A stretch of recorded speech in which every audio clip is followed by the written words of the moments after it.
Bismillahirrahmanirrahim. Assalamualaikum warahmatullahi wabarakatuh.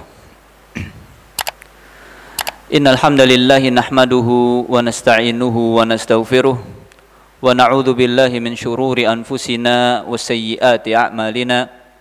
Man yahdihillahu fala mudilla lahu wa man yudlilhu fala hadiyalah.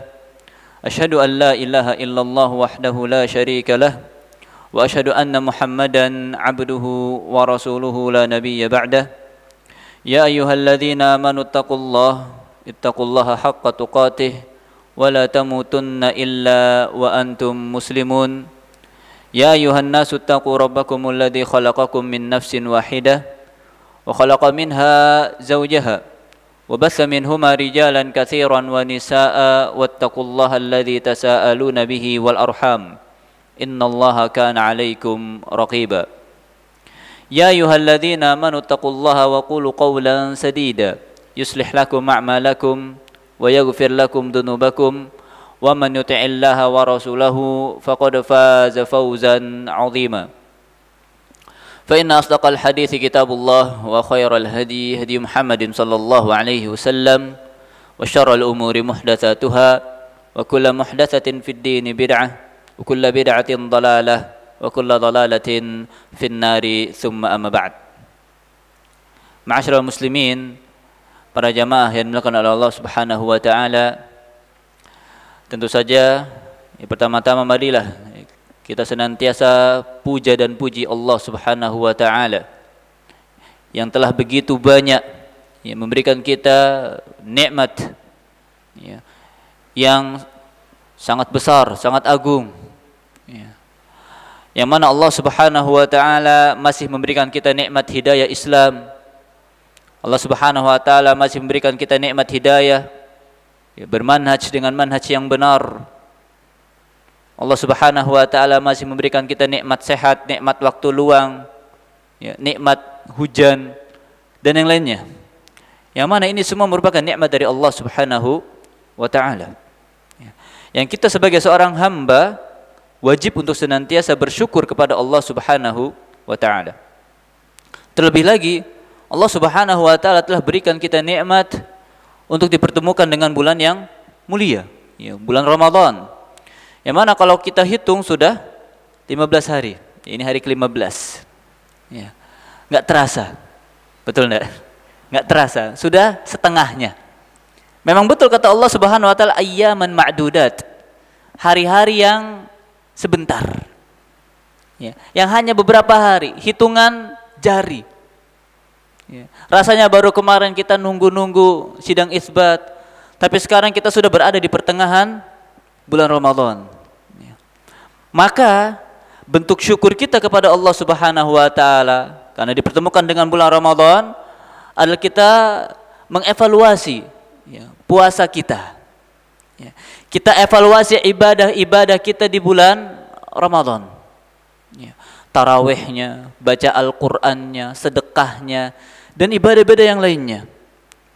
Makanya insya Allah di sore hari ini kita akan bahas tentang bagaimana kita menaikkan level puasa kita. Insya Allah kita bahas di sore hari ini. Tapi sebelumnya, mungkin ini sering didengar daripada asatidah yang lainnya. Bahwasanya ibadah puasa itu memiliki satu keutamaan khusus, yang mana keutamaan ini tidak ada pada ibadah yang lainnya. Kira-kira apa, Pak? Pahala seluruh ibadah punya pahalanya. Tapi apa ini? Khusus hanya ada pada ibadah puasa. Sebagaimana salat, ibadah salat punya satu kekhususan yang tidak dimiliki oleh ibadah yang lainnya, yaitu disyariatkan di langit. Ini ibadah salat. Ibadah-ibadah yang lainnya disyariatkan di bumi. Jibril yang turun. Ini ibadah yang lainnya. Tapi salat Nabi SAW yang naik. Tapi ibadah puasa punya satu kekhususan, yaitu pahalanya langsung Allah yang berikan. Pahalanya langsung Allah yang berikan. Loh, yang lain siapa yang berikan? Tetap Allah, tapi yang lain sudah dikasih tahu. Ya. Berapa pahalanya? 10 kali lipat sampai 700 kali lipat dan berlipat ganda seterusnya. Tapi kalau pahala, enggak. Ya. Pahala puasa ya, dirahasiakan oleh Allah Subhanahu wa ta'ala. Langsung hanya Allah Subhanahu wa ta'ala yang tahu. Ya. Makanya dalam hadis riwayat Imam Bukhari dan Muslim, ya, Rasulullah SAW bersabda, qala Allahu azza wa jal, Allah Subhanahu wa ta'ala berfirman. Ya, ini namanya hadis qudsi.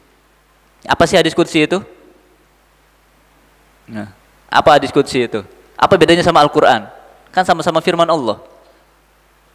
Nah, gimana?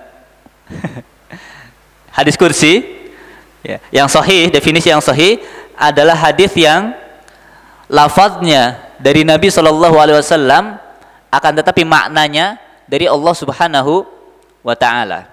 Ya, makanya cirinya ya, Nabi SAW bilang qala Allahu azza wa jal, Allah Subhanahu wa ta'ala berfirman, tapi tidak tercantum di dalam Al-Quran ya. Dan tidak semua hadis qudsi sahih, masih ada hadis qudsi yang lemah atau bahkan palsu.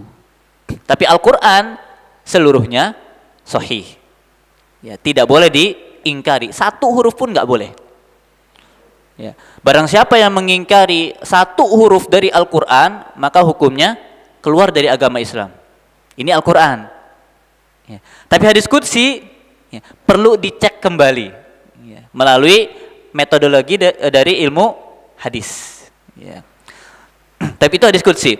Apa kata Allah Subhanahu wa ta'ala ya.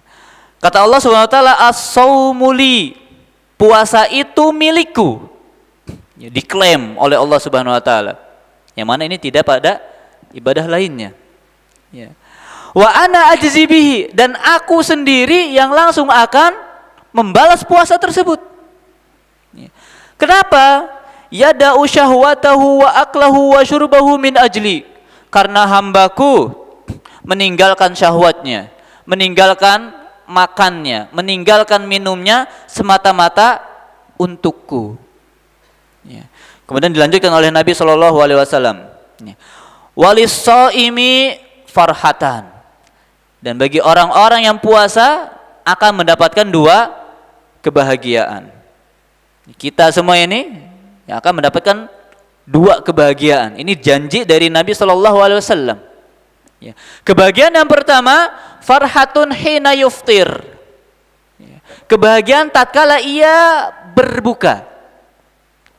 Berbuka di sini ada dua ya. Buka harian ya, setelah azan maghrib Allahu Akbar ya. Betapa gembiranya seluruh orang-orang yang puasa ya. Senang kita kalau dengar azan maghrib ya. Atau yang kedua, berbuka nanti di akhir tatkala Ramadan usai ya. Makanya hari rayanya disebut hari raya Idul Fitri. Apa fitri itu maksudnya? Makan-makan ya. Fitri itu artinya makan-makan. Hari raya makan-makan, makanya nggak boleh puasa. Kalau ada yang puasa nggak sah dan berdosa, bukan dapat pahala. Nah ini ya, itu kebagian pertama. Yang kedua, wa farhatun hina yalqa rabbahu, kebahagiaan tatkala bertemu dengan Robnya, yaitu Allah Subhanahu wa ta'ala ya. Kata Nabi SAW, inna fil jannati baban yuqalu lahur rayyan, sesungguhnya di surga itu ada satu pintu, namanya pintu ar-rayyan, la yadkhuluhu illa shaim, yang mana tidak akan masuk ke pintu tersebut kecuali orang-orang yang puasa ya. Jadi pintu surga itu ada berapa sih Pak? 8 ya. Nah dari 8 ini macam-macam namanya. Ada babu sholat, pintu sholat ya, orang yang gemar sholat ya. Ada bab sodakoh ya, pintu sodakoh, orang yang gemar sedekah dan lain sebagainya. Di antaranya salah satu pintunya adalah pintu ar-rayyan, untuk orang-orang yang gemar berpuasa Nah, kalau semua orang-orang yang gemar berpuasa sudah masuk, ditutup. Ya. Yang cuman puasanya di Ramadan, mohon maaf. Ya. Ya. Cari pintu yang lain. Mungkin pintu sholat, pintu sedekah, pintu sholat malam. Ya. Nah, pintu Ar-Rayyan ini bukan hanya untuk yang puasa Ramadan, ya, tapi puasa-puasa setelahnya. Nanti puasa ada di Syawal, ada puasa Syawal. Ya. Nanti masuk pertengahan Syawal ada puasa Ayyamul Bid. Ya. Nanti ada Senin Kamis, Daud, yang lain sebagainya. Ya ini, ya, rutin puasa-puasa sunnah. Ini yang akan masuk pintu Ar-Rayyan. Kemudian kata Nabi SAW melanjutkan, wala khulufu famis saim atyabu indallahi min rihil misk. Dan sungguh bau mulutnya, aroma mulutnya orang yang berpuasa di sisi Allah Subhanahu wa taala lebih wangi daripada minyak kasturi. Ya. Berarti nggak usah gosok gigi, Pak. Ya, enggak, tetap gosok gigi. Kenapa? Karena di sini kata Nabi SAW, indallah, wanginya itu menurut Allah, menurut kita sesama manusia bau. Ya, jadi tetap gosok gigi. Ya, tetap pakai siwak. Ya, gosok giginya boleh, pasta gigi boleh. Ya, mau rasa anggur, stroberi, apel juga boleh. Ya, tidak makruh. Ya. Tapi kemudian setelah kita memahami bahwasanya puasa memiliki kekhususan yang tidak dimiliki oleh ibadah lain. Sekarang pertanyaannya, apa yang menjadikan puasa mendapatkan predikat tersebut? Ya. Tadi kan Allah Subhanahu wa taala bilang apa? Puasa itu milikku. Ya, diklaim langsung oleh Allah Subhanahu wa taala. Nah, ini kita perlu pahami terlebih dahulu. Bahwasanya hal-hal yang dinisbatkan kepada zat Allah Subhanahu wa taala, milikku, dinisbatkan oleh Allah Subhanahu wa taala kepada zatnya, maka maknanya hanya ada dua, atau ada dua kemungkinan. Kemungkinan yang pertama, sesuatu tersebut memang bagian dari zatnya Allah Subhanahu wa taala. Dan ini harus kita imani. Tidak boleh kita, loh kok bisa? Loh kok seperti itu? Tidak, harus kita imani. Contoh, Anda bawakan dua contoh saja. Allah Subhanahu wa taala berfirman dalam surat Shad ayat ke-75. Qala ya iblis. Allah berfirman kepada iblis, bertanya kepada iblis, wahai iblis, ma mana'aka an tasjuda lima khalaqtu biyadai. Apa yang menghalangimu untuk bersujud kepada makhluk yang aku ciptakan langsung dengan kedua tanganku? Perhatikan, Allah Subhanahu wa taala berfirman apa? Ya, kedua tanganku. Taib, ini termasuk bagian yang pertama, yaitu berarti memang tangan itu termasuk zatnya Allah Subhanahu wa taala. Berarti di sini kita sebagai seorang muslim, sebagai seorang mukmin, ya, kita imani bahwasanya Allah punya dua tangan. Bagaimana tangan Allah? Kita katakan Allahu a'lam. Ya, yang sampai kepada kita, ya, kabarnya dari Nabi SAW dalam hadis yang sahih, bahwasanya Nabi SAW ya, bersabda bahwasanya kedua tangan Allah dua-duanya kanan. Ya, kedua tangan Allah dua-duanya tangan kanan, nggak ada tangan kiri. Loh kok bisa? Ya bisa. Kenapa nggak bisa? Ya kita nggak perlu mempertanyakan itu. Cukup kita imani. Ya. Kemudian tangannya bagaimana? Apakah tangan manusia? Apakah tangan bagaimana? Maka kita katakan Allahu a'lam. Tidak ada yang berita yang sampai kepada kita mengenai bentuknya. Ya, maka kita cukup imani Allah Subhanahu wa taala punya dua tangan dan tangan Allah dua-duanya kanan, adapun bentuknya kita katakan Allahu a'lam. Ya, dan ini memang tidak masuk akal. Jadi tidak perlu ditimbang dengan akal. Kan banyak orang-orang yang menolak sifat-sifat Allah ya, karena menyangka tidak masuk akal. Ya kan? Atau karena tidak ingin menyamakan Allah dengan makhluk. Ya. Jadi kalau kita, ya mereka beranggapan, ya, kalau misalkan kita mempercayai Allah punya kedua tangan, berarti Allah sama seperti makhluk. Karena makhluk juga punya dua tangan. Ya. Maka kita katakan, ya, yang bilang Allah punya dua tangan itu bukan kita. Siapa? Allah sendiri. Ya. Allah sendiri yang bilang. Lah kok kita ngakunya sebagai muslim, ngakunya sebagai mukmin, kok gak mau percaya? Ya. Justru malah harusnya kita yang bertanya, kan begitu? Ya. Tapi ini contoh yang pertama. Contoh yang kedua, ya, dalam surat Al-Qasas ayat ke-88. Allah Subhanahu wa taala berfirman, "Wala tad'u ma'allahi ilahan akhar." Dan janganlah engkau berdoa kepada selain Allah.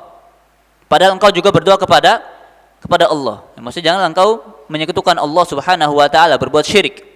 La ilaha illahu. Tiada ilah yang berhak diibadai kecuali Ia, kecuali Allah Subhanahu wa taala.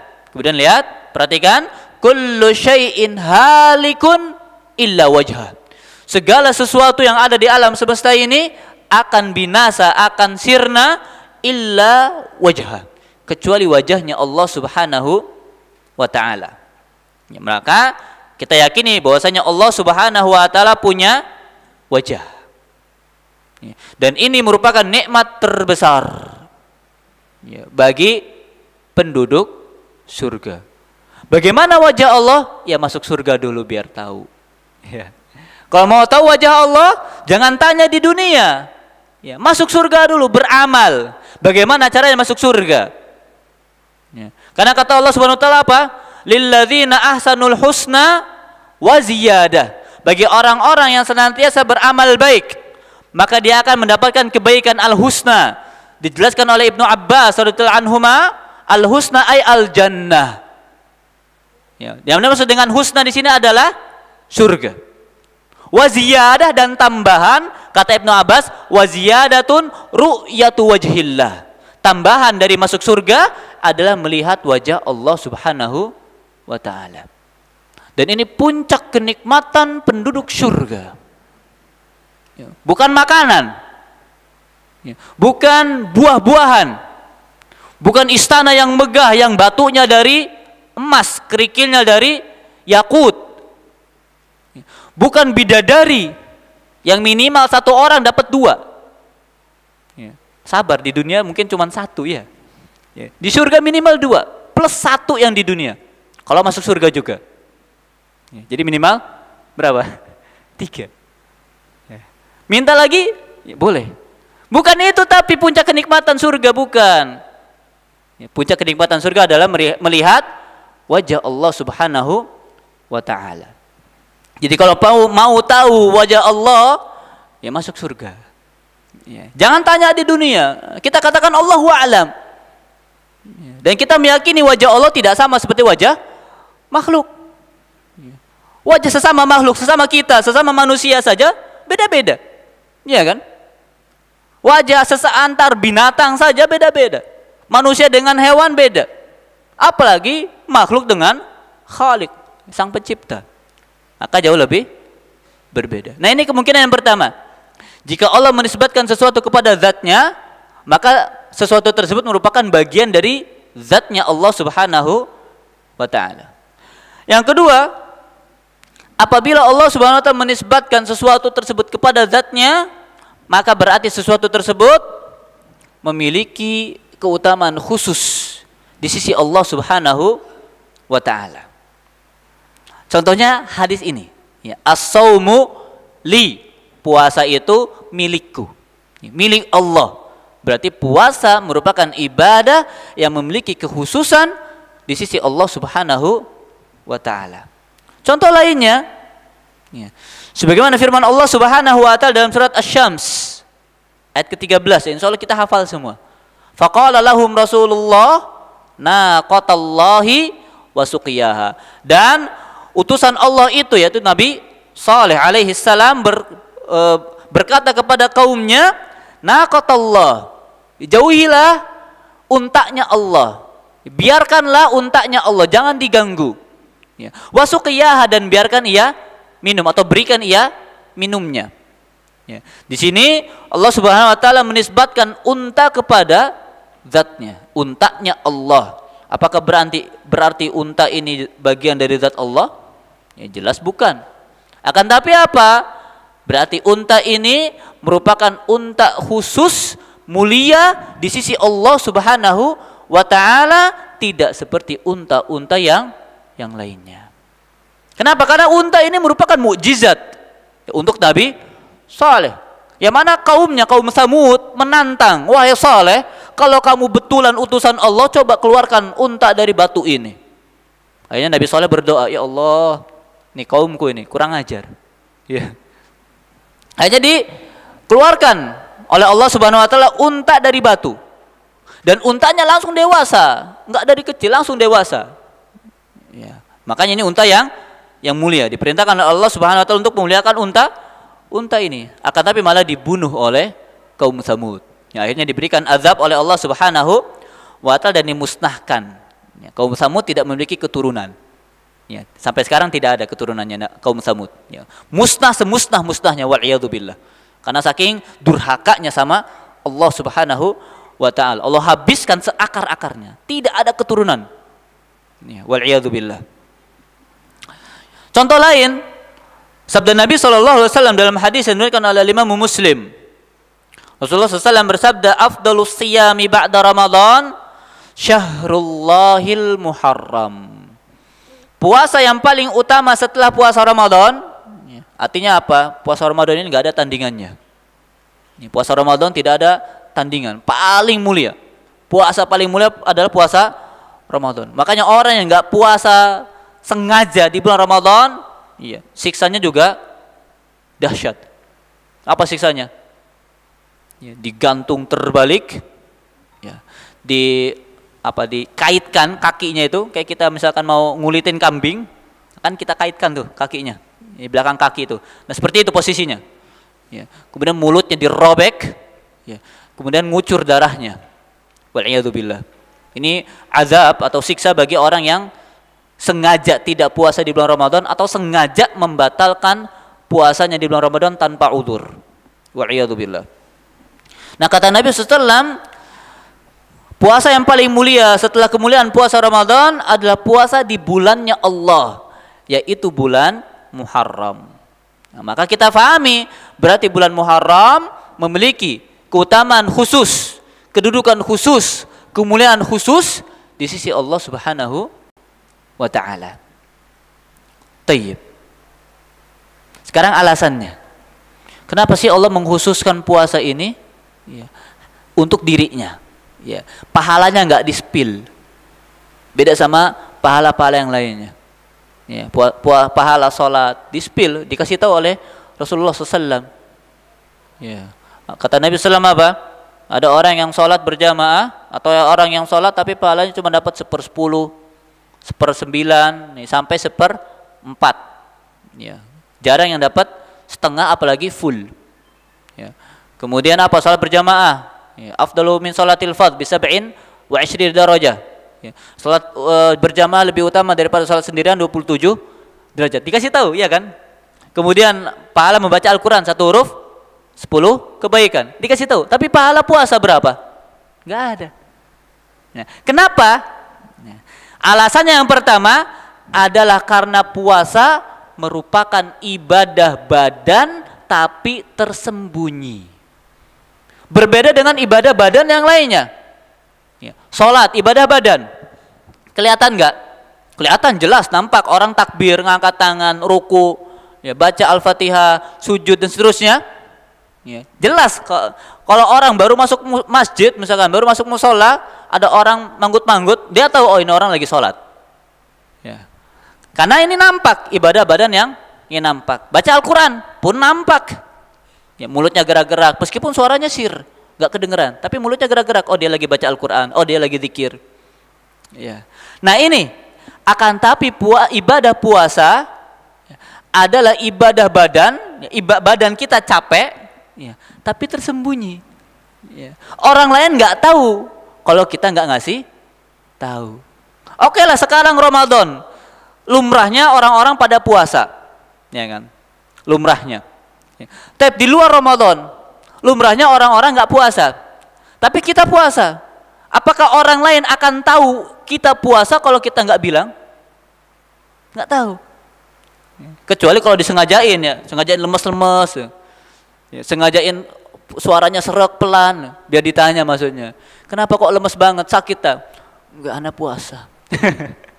Ya, nah ini, ya. Nah ini ibadah puasa itu ibadah yang tersembunyi. Faedahnya apa kalau tersembunyi seperti ini? Yang pertama, kalau tersembunyi berarti tidak bisa dirusak oleh yang namanya riya. Ini, yang namanya tersembunyi, ya, tidak bisa dilihat, tidak bisa dirusak dengan yang namanya riya. Ya. Dan ini riya merupakan perusak ibadah nomor 1. Ya, riya perusak ibadah nomor 1. Betapa banyak orang sholat pahalanya berkurang karena riya. Orang baca Quran pahalanya berkurang karena riya.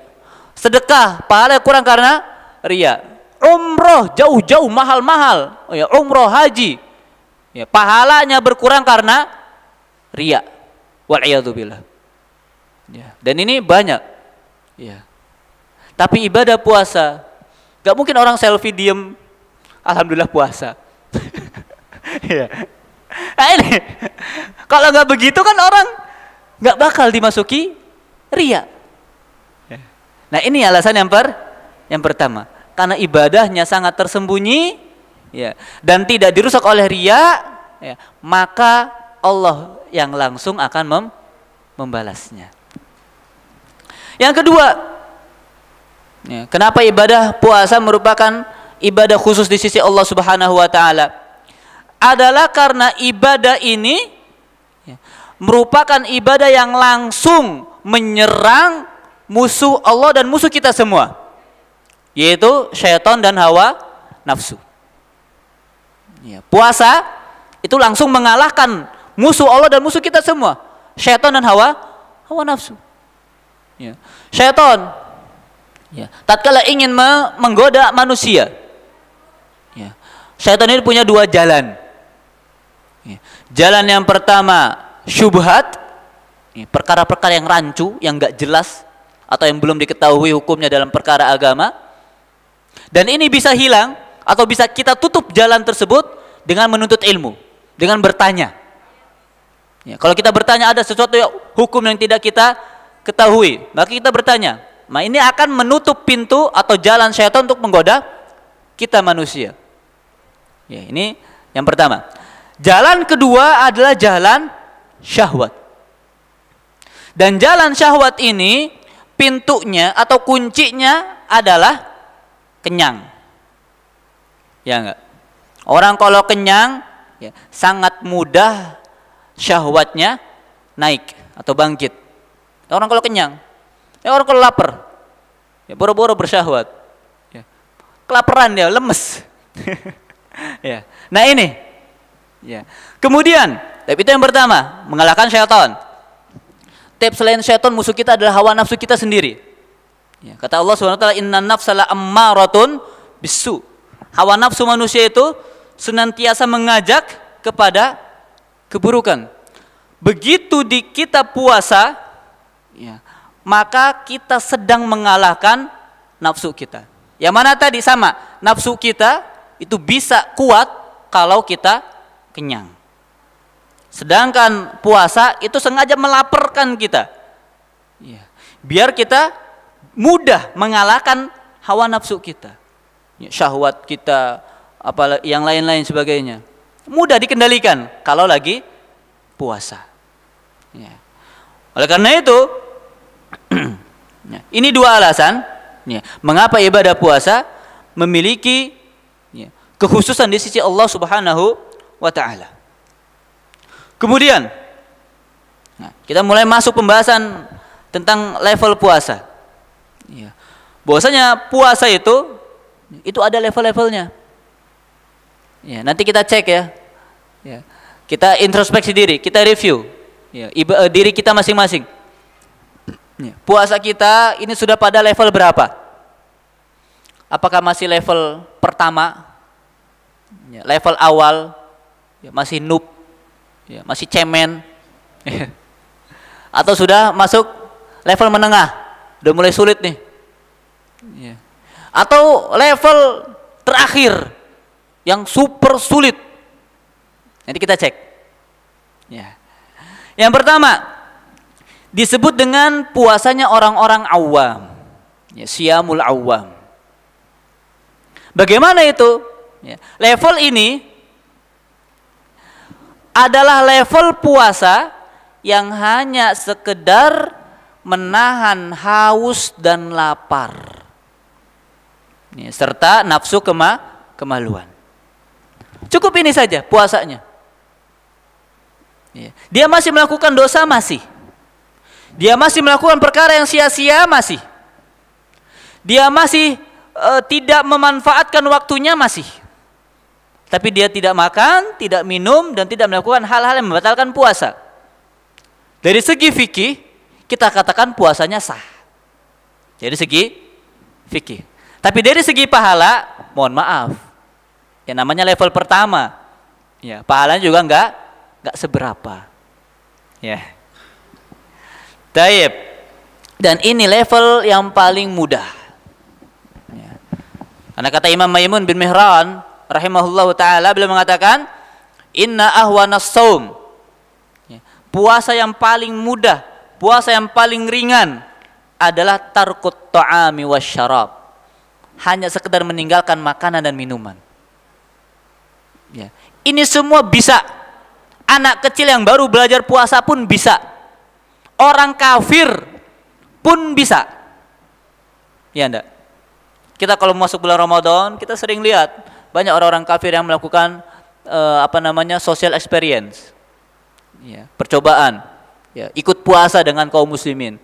Mampu dia, nggak makan, nggak minum, tidak melakukan pembatal puasa, mampu dia. Ya, meskipun puasanya nggak sah, ya karena kafir. Ya, cuma sekedar ya biar followersnya nambah aja gitu. YouTube, kemudian apalagi TikTok, ya. Kita katakan orang kafir pun bisa. Maka ini ibadah puasa yang paling ringan, yang paling remeh. Ya. Kemudian naik level kedua, ya, atau level menengah. Namanya siyamul khawas, puasanya orang-orang khusus, VIP. Nah, bagaimana? Yang mana puasanya bukan hanya menahan lapar dan dahaga, tapi juga menahan seluruh anggota tubuhnya untuk tidak melakukan dosa dan perkara sia-sia. Jangankan perkara dosa, perkara sia-sia pun tidak. Ya, perkara-perkara yang makruh tidak dilakukan. Apalagi perkara yang haram. Ya. Tatkala ia puasa, ya, telinganya puasa dari mendengar yang makruh dan yang haram. Yang makruh apa? Ngobrol-ngobrol, banyak omong, ya, yang nggak ada manfaatnya. Ini makruh, ya, tidak ia tinggalkan. Apalagi yang haram, ia dengar menggunjing. Dia nggak ikut gunjing, nggak ikut ghibah, tapi dengerin, asik gitu. Oh iya, ya, manggut-manggut. Oh gitu. Kalau ditanya, menurut kamu bagaimana? Ana nggak mau ghibah, saya nggak mau ghibah. Tapi dia dengerin, masih dengerin ghibah, ini dosa. Ya. Mendengarkan musik, wal iyadzubillah. Hati-hati, ini bulan Al-Quran. Ya. Dan para ulama menyebutkan, di antara Imam Ibnu Qayyim Al-Jauziyah, bahwasanya musik dan Al-Quran tidak akan pernah menyatu selama-lamanya. Ya, bagaikan air dan minyak, bagaikan air dan api, tidak pernah menyatu. Pilih salah satu. Kalau orang sudah suka musik, ya bisa dipastikan ya, tidak suka Al-Quran. Ya. Kalau orang sudah suka Al-Quran, ya, maka konsekuensinya harus tidak suka musik. Ini konsekuensinya. Pilih salah satu. Ya. Kemudian itu telinga, mata. Ya. Dan ini sulit di zaman kita. Tatkala puasa, mata kita puasa dari melihat hal-hal yang haram. Ya, dan ini sulit ya. Kita keluar musola aja sudah banyak ini. Yang paha, ya, betis, ya, wanita nggak pakai jilbab, ya, makanya sulit. Ya, nunduk terus nabrak. Ya. Angkat kepala sedikit melihat aurat wanita yang bukan mahram, ya, makanya sulit ini. Apakah di rumah terus? Ya enggak, ya, semampunya, ya, semampunya. Fattaqullaha mastata'tum, bertakwalah kepada Allah semampu kalian. Kemudian apa lagi? Lisan. Ya. Tatkala kita puasa, lisan kita ikut berpuasa. Jangan menghibah, jangan mengucapkan hal-hal yang haram. Jangan teriak-teriak. Ya. Jangan memfitnah, berdusta. Wal'iyadu billah. Ya. Kata Nabi SAW, man lam yada' qawla zur wal amala bih falaysa lillahi hajatun fi an yada' ta'amahu wa syarabah. Barang siapa yang tidak bisa meninggalkan perkataan dusta, atau ia tidak bisa meninggalkan perbuatan dusta. Apa itu perbuatan dusta? Contohnya, menyebar hadis-hadis palsu, itu perbuatan dusta. Ada hadis palsu di-share di WA, di WhatsApp grup. Nabi SAW bersabda demikian, padahal kalau dicek itu hadis palsu. Kita ikut share tanpa cek terlebih dahulu. Nah, ini salah satu perbuatan dusta. Maka hati-hati. Kalau kita mendapati kabar broadcast, ya, share-sharean di WhatsApp grup, di Facebook, di manapun sosial media, yang itu disandarkan kepada Nabi, maka harus kita cek dulu. Ya. Kita lihat adakah di situ dicantumkan sumbernya, misalkan hadis riwayat Bukhari Muslim. Ya, kalau sudah Bukhari Muslim kita pastikan sahih.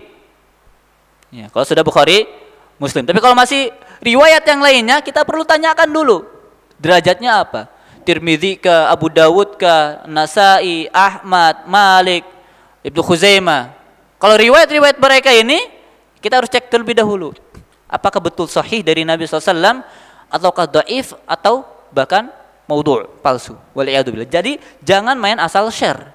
Ya. Kita harus hati-hati di bulan Ramadan ini. Ya, begitu pula di luar bulan Ramadan. Wal'iyadzubillah. Dan begitu seterusnya, tangan. Ya. Tangan kita puasa dari menggenggam hal-hal yang haram, ya, uang haram, wal'iyadzubillah.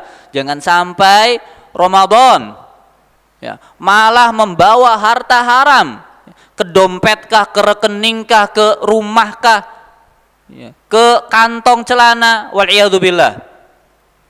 Ya. Kaki jangan sampai Ramadan melangkah ke tempat-tempat yang haram, wal'iyadzubillah. Ya, maka ini, ya, level puasa yang intermediate, ya, yang pertengahan. Yang mana ini minimal batasan kita, ya, yang sudah lama ngaji, yang sudah lama belajar, minimal ada di tengah ini. Ya. Jangan seperti orang-orang yang nggak pernah belajar, ya, yang taunya puasa itu apa? Puasa itu menahan haus, menahan lapar, dan menahan hawa nafsu. Sudah. Nah, ini orang baru belajar Islam baru kulitnya aja. Ya, kita katakan puasanya sah. Tapi kita yang sudah lama belajar, maka minimal berada di level pertengahan ini. Yang mana kata Umar bin Khattab radhiyallahu ta'ala an, ya, beliau mengatakan, laisa siyamu minasyarabi wat ta'ami wahdah. Yang namanya puasa itu bukan hanya nggak makan, nggak minum. Ini bukan puasa namanya, ya, kata Umar bin Khattab. Walakinnahu, yang namanya puasa itu minal kadhibi wal batil wal lagwi. Ya. Menahan diri dari kedustaan, baik ucapan maupun perbuatan tadi. Jangan sampai kita membuat hadis-hadis palsu. Ya, jangan sampai kita bilang, oh, semalam saya bermimpi ketemu Nabi, Nabi mencium kaki saya. Waliyadzubillah. Ya, ini kurang ajar ini orang seperti ini. Ya, ngaku bertemu Nabi, Nabi sungkem kepada dia, Nabi mencium keningnya. Ya, siapa dia? Ya, ini kurang ajar ini. Ya, jangan sampai. Atau tadi, ya, melakukan perbuatan dusta, menyebar hadis-hadis palsu. Ya. Kemudian yang kedua, al-batil, melakukan perkara-perkara yang haram secara umum, ya, bukan hanya dusta. Tadi menghibah, namimah, fitnah, ya, dan lain sebagainya. Wal lagwi, atau perkara yang sia-sia. Tadi perkara-perkara yang makruh, yang tidak ada manfaatnya, baik manfaat di dunia maupun di akhirat. Kalau ada manfaatnya di dunia, meskipun di dunia, maka silakan, boleh. Ngobrol kita bisnis dengan kolega bisnis kita, ya silakan, boleh. Jual beli, ya kita mau beli nggak mungkin diem aja. Gimana transaksinya? Diem aja, datang ke warung, nunjuk-nunjuk itu ke orang bisu, ya nggak bisa. Ngomong, saya mau ini, harganya berapa? Harganya sekian. Tawar menawar, boleh. Ini manfaat di dunia. Ya. Atau manfaat di akhirat, membaca Al-Quran, ya, berzikir. Ya, Imam Syafi'i rahimahullah ta'ala, ya, disebutkan, dan ini asar yang sahih, ya, bahwasanya selama bulan Ramadan, ya, khatam 60 kali. Ya, khatam 60 kali. Ya, setidaknya satu hari khatam dua kali. Ya, kita sudah berapa ini? Sudah setengah Ramadan nih. Sudah ada yang sekali khatam? Sudah ada yang hampir khatam? Hampir Ustadz, masih setengah lagi. Ini ya motivasi buat kita, ya. Agar jangan terus menghabiskan waktu, ya, ngobrol-ngobrol yang tidak ada manfaatnya, sedangkan ya, di rumah kita Al-Qur'an, ya, masih terletak begitu saja, tergeletak, ya. Tidak kita ambil, waliyadzubillah. Ya. Kemudian kata sahabat yang mulia Jabir bin Abdullah, ya, beliau mengatakan, ya, beliau menasihati ini, ya, seolah-olah menasihati kita semua ini. Kata beliau, idza sumta, kalau kamu puasa, ya, maka falyasum sam'uk, maka puasakanlah juga pendengaranmu. Ya, puasakan. Ya, jangan puasa mulut dan perutnya saja. Ya, jangan perut dan kemaluannya saja. Tapi pendengaran pun puasakan. Wa basaruk, ya, penglihatanmu puasakan. Ya, tadi jangan melihat hal-hal yang haram. Wa lisanuk, dan lisanmu anil kadhibi wal ma'sam, dari perbuatan dosa, ya, dan perbuatan dusta. Ya. Wada' adal khadim, dan hindarilah engkau mengganggu pelayanmu. Maksudnya apa? Maksudnya tatkala kita punya pelayan di rumah, punya ART, jangan mentang-mentang puasa semuanya dilimpahkan pekerjaan itu ke ART, jangan. Ya, yang bisa kita kerjakan sendiri. Ya. Jangan mentang-mentang puasa, tolong ambilkan remote AC, padahal di situ selang 3 meter doang. Dia males aja gitu, lemes. Ini jangan, ya. Wada'adal khadim, jangan menyakiti pelayan. Nah, kalau punya pelayan, kalau enggak ya alhamdulillah. Wal yakun 'alaika waqarun wa sakinatun yauma shaumik, dan hendaknya tatkala engkau berpuasa, bersikap dan bertindaklah dengan tenang. Maksudnya apa? Tatkala kita mau berucap, mau ngobrol, kita pikir dulu, karena kita puasa nih. Ini manfaatnya apa ini? Ada manfaatnya enggak? Yang tadi minimal di dunia. Kalau enggak ada, ya jangan. Apalagi dosa, jelas dosa, jangan, hindari. Bertindak, ya. Ini apa nih? Kalau saya lakukan ini akan mengurangi pahala puasa saya enggak? Ya. Kalau enggak, silakan laksanakan. Kalau menambah, langsung laksanakan. Tapi kalau mengurangi, tinggalkan. Ya, ini, ya, tenang. Wala taj'al yauma fitrika wa yauma saumika sawaan, dan janganlah engkau jadikan harimu berpuasa dengan harimu tidak berpuasa sama. Gak ada bedanya. Puasa nggak puasa tetap dusta, puasa nggak puasa tetap ghibah, puasa nggak puasa tetap melakukan perkara-perkara yang haram, wal'iyadzubillah. Jangan samakan. Kemudian naik level lagi, ini level terakhir. Ya, mungkin Allah alam, ya, adakah yang di sini sudah mencapai level terakhir ini? Yaitu puasanya VVIP. Ya, kalau tadi VIP, sekarang VVIP, lebih khusus lagi. Ya. Bagaimana puasanya? Bukan hanya menahan lapar, menahan dahaga, menahan nafsu kemaluan, bukan hanya memuasakan seluruh anggota tubuhnya dari perbuatan-perbuatan dosa, tapi ia juga berpuasa hatinya dari lalai mengingat Allah Subhanahu wa ta'ala. Hatinya tidak pernah lalai mengingat Allah Subhanahu wa ta'ala. Ya. Jangankan melakukan dosa, terbesit pun tidak. Kalau tadi yang level menengah, mungkin terbesit. Oh, saya mau gibah. Tapi nggak jadi deh, saya lagi puasa. Nah ini, mungkin level yang kedua. Mungkin terbesit, mungkin ada keinginan. Atau mungkin hampir melakukan. Tapi ia langsung ingat, oh saya sedang puasa. Ya, dia langsung urungkan niatnya. Tapi yang level terakhir ini, level yang VVIP ini, terbesit pun tidak. Betul-betul tatkala puasa, betul-betul hanya mengingat Allah Subhanahu wa ta'ala. Taib, ini level-level puasa. Sekarang kita kasih tips. Karena tema kita bagaimana meningkatkannya ini. Atau mungkin masih ada yang malu-malu, Ustaz, mungkin saya masih level yang pertama. Taib, nggak apa-apa. Ya, tapi harus meningkat nih.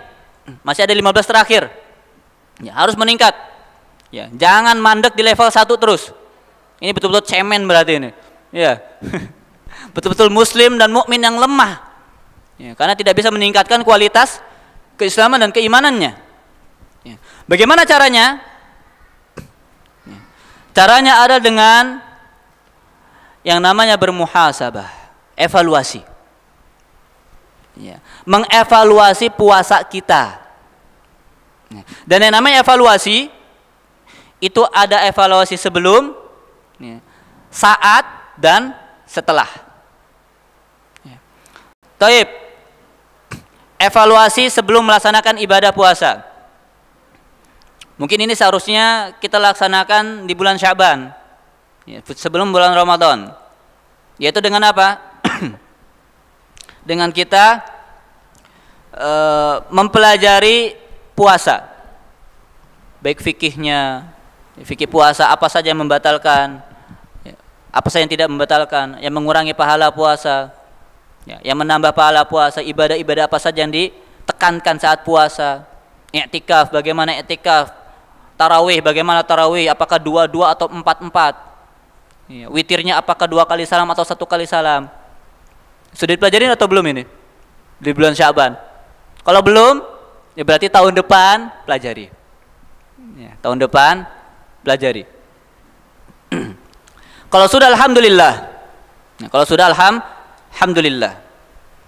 Nah. Atau itu tadi di bulan Sya'ban. Atau kita nih pengen melaksanakan puasa esok hari. Maka kita betul-betul persiapkan apa? Yang pertama diri kita. Ya, niat. Ya. Jangan sampai puasa kita yang besok akan kita laksanakan itu sama seperti hari ini atau kemarin. Gitu. Ya, jadi ini evaluasi sebelum melaksanakan ibadah puasa. Dan ini kita mengevaluasi ibadah kita ya, jangan ibadah orang lain. Jangan puasa orang lain dievaluasi, ya, dikritisi, tapi ibadah puasa kita sendiri ternyata belepotan, berantakan. Ya, ini jangan. Ya, ini salah satu sebab kebanyakan kaum muslimin nggak maju-maju karena sibuk ngurusin ibadah orang lain. Ya, sholat dia lihat saudaranya sholat, kok takbirnya seperti itu? Enggak, yang benar harusnya seperti ini. Ya, baca Al-Fatihahnya seharusnya seperti ini. Ya, padahal ya kalau dicek pun sholat dia belum tentu benar, kan begitu. Ya, ini artinya kita jangan terlalu sibuk dengan ibadah orang lain. Bukan berarti kita berhenti amar ma'ruf, bukan. Kita tetap amar ma'ruf nahi mungkar, jelaskan. Tapi jangan menyibukkan diri dengan sampai masuk ke ranah pribadi, ya, ibadah seseorang. Ini nggak perlu. Ya. Amar ma'ruf itu kan kata Nabi SAW apa? Ya. Man ro'a minkum. Apa man ro'a minkum artinya? Siapa yang melihat? Kalau nggak kelihatan, nggak usah dicari tahu. Kan gitu, amar ma'ruf nahi mungkar. Kalau kelihatan kemungkaran, kita ingkari, kita kasih tahu yang benar. Kalau nggak kelihatan, nggak usah cari-cari. Ini namanya cari-cari masalah ini. Ya. Ini keliru. Ya, kita fokus ibadah kita saja. Ya. Taib. Makanya tatkala sebelum melaksanakan ibadah yang wajib-wajib, biasanya Allah Subhanahu wa ta'ala persiapkan ibadah-ibadah yang sunnah. Atau kita kenal dengan sunnah qobliyah. Ini paling nampak di sholat. Sebelum kita melaksanakan sholat, ada yang namanya sholat sunnah qobliyah. Manfaatnya apa? Manfaatnya dijelaskan oleh para ulama agar tubuh kita, hati kita, niat kita lebih siap tatkala melaksanakan sholat yang wajib. Ya. Maka bedakan antara orang yang sholatnya datang setelah azan, kemudian sholat sunnah, kemudian dia berzikir atau berdoa atau baca Al-Quran, kemudian dia iqamah sholat wajib. Dengan orang yang datangnya qomat, sudah keburu-buru, khawatir masbuk, akan beda kualitas sholatnya. Pasti, nggak mungkin sama orang yang melaksanakan sunnah qobliyah dengan orang yang tidak melaksanakan sunnah qobliyah. Kemudian mengevaluasi tatkala kita melaksanakan puasa, tatkala kita melaksanakan ibadah. Artinya apa? Tatkala kita melaksanakan puasa, kita mawas betul-betul diri kita ini. Kita perhatikan betul-betul diri kita. Jangan sampai tadi melakukan perkara-perkara yang makruh, apalagi yang haram. Betul-betul kita awasi. Kita ingatkan terus diri kita. Jangan lakukan perkara makruh, jangan lakukan perkara yang haram. Yang mubah oke lah, tapi secukupnya. Ya. Ada hadis palsu yang sangat populer di bulan Ramadan. Dan ini sangat populer. Ya, bunyinya naumus shaim ibadah. Pernah dengar ini? Tidurnya orang yang berpuasa adalah ibadah. Akhirnya apa? Sahur, sholat subuh, tidur. Bangun zuhur. Kan ibadah. Tidur ibadah. Ya. Bangun zuhur, habis zuhur tidur siang. Bangun asar. Bangun asar tidur lagi. Bangun iftar. Kan ibadah. Ya. Ini hadis palsu. Jangan diamalkan. Jangan disebarkan. Ya. Ini hadis palsu. Kenapa? Karena ini mengajarkan kemalasan. Ya. Tidurnya orang yang sedang berpuasa ibadah. Ya sudah, tidur saja kalau gitu. Enggak. Ya, ini hadis palsu. Ya. Aturan seharusnya kita melihat bagaimana Nabi SAW berpuasa, bagaimana para sahabat berpuasa, bagaimana orang-orang sebelum kita berpuasa. Ya. Lihat bagaimana Nabi SAW berpuasa, tapi masih baca Al-Quran, sedekah. Bahkan kata Anas bin Malik, wa kana ajwada ma yakunu fi Ramadan. Nabi SAW itu paling dermawan tatkala Ramadan, sangat mudah memberi. Padahal kita tahu ekonomi Nabi SAW bagaimana. Nabi SAW bukan orang kaya. Ya, ada makanan untuk hari itu alhamdulillah. Nggak ada puasa. Kendati demikian keadaan ekonomi yang sulit, ya, Nabi SAW tatkala puasa sedekah. Ya. Kemudian bagaimana puasanya para sahabat, para ulama tadi, misalkan Imam Syafi'i. Mana yang ngakunya mazhab Syafi'i di Indonesia? Ya enggak? Banyak di Indonesia yang ngaku-ngaku mazhab Syafi'i. Tapi hatam Al-Quran sekali aja alhamdulillah. Imam Syafi'i 60 kali selama Ramadan. Ini setahun 1 kali hatam. Itu pun alhamdulillah. Dan banyak yang enggak. Nah, ini ya. Ya, maka kita perhatikan betul-betul. Ya, tatkala kita berpuasa jangan bermalas-malasan atau kita menjadikan puasa alasan untuk kita lemas. Justru harusnya kita jadikan puasa ini motivasi untuk semakin bertambah amalan-amalan kita. Kemudian yang ketiga, evaluasi setelah melaksanakan ibadah. Kebanyakan kita tatkala sudah selesai ibadah, ya alhamdulillah, karena sudah selesai. Ya enggak. Sebetulnya bagus, ya, masih bersyukur, ya. Alhamdulillahilladzi bi ni'mati tatimmus sholihat. Ya. Masih ingat Allah. Ya. Akan tapi di situ perlu ada yang namanya evaluasi. Ya. Kita mengecek kembali ibadah yang barusan kita laksanakan ini apakah sudah sempurna? Ya. Apakah masih banyak cacatnya, masih banyak kurangnya? Sehingga apa? Ya. Masuk nanti evaluasi yang pertama. keesokan harinya ya, tidak kita lakukan yang sama, kesalahan yang sama. Contoh misalkan, kenapa setelah selesai sholat, ya, zikir setelah sholat, kenapa diawali dengan astagfirullah, astagfirullah, astagfirullah? Ya enggak? Kenapa? Pertanyaan kenapa kita selesai sholat, assalamualaikum warahmatullah, assalamualaikum warahmatullah, bukan alhamdulillah, tapi astagfirullah. Kenapa? Karena seringkali kita sholat, tapi hatinya entah kemana, pikirannya kemana-mana. Ya, betul atau benar ini? Benar dan betul. Makanya Nabi SAW mengajarkan kita zikir setelah sholat, astagfirullah, astagfirullah, astagfirullah. Kita mohon ampun. Kenapa? Karena sholat pun masih lalai. Ini sholat. Ya, yang nggak boleh ngomong. Sholat ngomong batal. Ya. Yang nggak boleh makan minum, nelen, nasi ada nyangkut di gigi nih, dicongkel-congkel pakai lidah, ditelan tatkala sholat, batal sholatnya. Ini sholat yang harusnya ibadah fokus untuk Allah Subhanahu Wa Taala. Masih lalai kita. Apalagi beda-beda yang lainnya. Nah itu pentingnya ya namanya kita mengevaluasi ibadah setelah kita melaksanakan ibadah tersebut. Ya. Makanya disyariatkan yang namanya ibadah-ibadah ba'diyah. Salat ada salat namanya salat ba'diyah. Puasa Ramadan nanti setelah puasa Ramadan ada puasa Syawal. Manfaatnya apa? Yang pertama menutup kekurangan yang ada pada puasa Ramadan. Ya. Atau menutup kekurangan yang ada pada sholat wajib. Begitu. Jadi jangan langsung selonong aja. Assalamualaikum warahmatullahi wabarakatuh. Assalamualaikum warahmatullahi wabarakatuh. Langsung berdiri dia. Mungkin saking sibuknya, kita masih husnudon. Ya, mungkin sibuk dia dengan pekerjaannya. Cuman ya sibuk-sibuknya sambil zikir, sambil jalan sambil zikir kan bisa. Ya. Astagfirullah, astagfirullah. Zikir kan nggak mesti duduk. Zikir sambil berdiri, sambil jalan, berkendara kan bisa. Kan gitu. Kita punya hafalan Al-Quran seberapapun, juz 30 doang, kan bisa sambil dibaca di mobil. Ya, sambil nunggu macet misalkan. Ya. Daripada macet misuh-misuh, ya kan? Tun. Ya, zikir. Astagfirullah, astagfirullah. Meskipun mangkel ya. Ya, zikir, kita usahakan berzikir. Ya.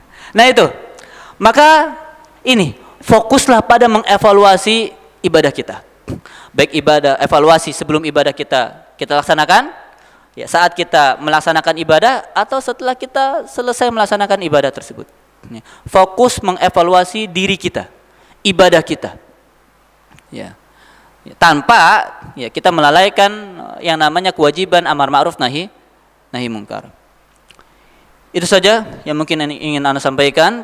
Ya, semoga bermanfaat. Ya, semoga yang sedikit ini bermanfaat. Ya. Semoga dapat diamalkan. Ya. Semoga kita semua bisa meningkatkan level puasa kita di sisa-sisa hari ini. Karena ingat, ya, ayyaman ma'dudat. Ya, puasa itu hanya beberapa hari. Ya, tidak lama. Ya. Dari 360 hari, Allah cuma minta 29 atau 30 hari untuk puasa. Enggak lama. Ya, maka manfaatkan betul-betul kesempatan yang telah Allah berikan. Jangan sampai ya, kita menyesal di kemudian hari. Dan banyak saudara-saudara kita, mungkin sanak keluarga kita ya, yang mungkin tahun kemarin masih ya, berpuasa bersama kita, berlebaran bersama kita, akan tapi waliyadzubillah tahun ini sungguh sangat disayangkan telah Allah cabut nyawanya. Atau Allah ambil kesehatannya sehingga ia tidak berpuasa. Maka kita yang Allah Subhanahu wa taala karuniakan bertemu dengan bulan Ramadan, ini nikmat. Kemudian Allah mampukan kita untuk puasa, ini nikmat. Allah mampukan kita untuk baca Al-Qur'an, ini nikmat. Allah mampukan kita untuk tarawih, ini nikmat. Maka ya, manfaatkan betul-betul, maksimalkan betul-betul nikmat-nikmat yang telah Allah Subhanahu wa taala berikan kepada kita. Kita tutup majelis kita pada sore hari ini dengan doa kafaratul majelis. Subhanakallahumma bihamdik asyhadu an la ilaha illa anta astaghfiruka wa atubu ilaik. Assalamualaikum warahmatullahi wabarakatuh.